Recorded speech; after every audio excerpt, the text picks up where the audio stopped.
È un'emozione infinita aprire la stagione al Teatro Pirandello, un luogo sacro per noi, per papà che ha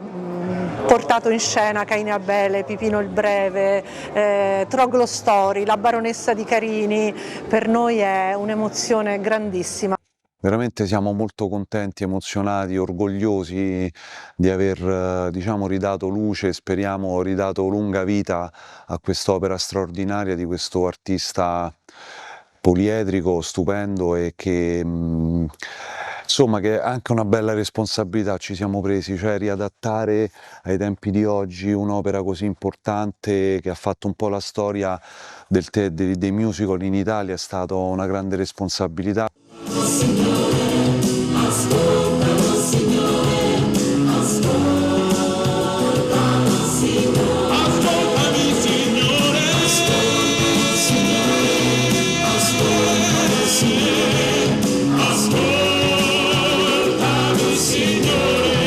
Diciamo che io sono partito dalle canzoni perché lo spettacolo erano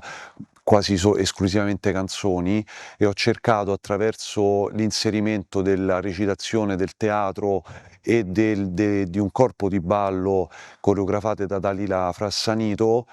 abbiamo cercato di rendere più esplicativo tutto ciò che noi raccontavamo. Una bellissima atmosfera, respira aria di festa, aria di serenità, finalmente riparte la stagione teatrale, questa sera la prima con il musical di Tony Cucchiara, Caino e Abele, quindi un colossal per chi è amante anche di questo genere. In una prima serata, una seconda, poi una terza replica che grazie ai tanti visitatori, ai tanti spettatori che hanno richiesto, abbiamo dovuto addirittura implementare una terza replica, quindi c'è tutto un buon auspicio per una stagione che arriverà al 2025, un anno importantissimo per Agrigento nel migliore dei modi. Questa sera è un'atmosfera bellissima, come dicevo, anche perché abbiamo inaugurato una mostra di un altro agrigentino, Nazareno Fichera, un artista emergente, quindi festa, musica, canti, balli, Savatteri Produzioni, una bellissima serata. Ti aspettiamo al Teatro Pirandello per le prossime serate e per vivere un periodo bellissimo fino al 2025.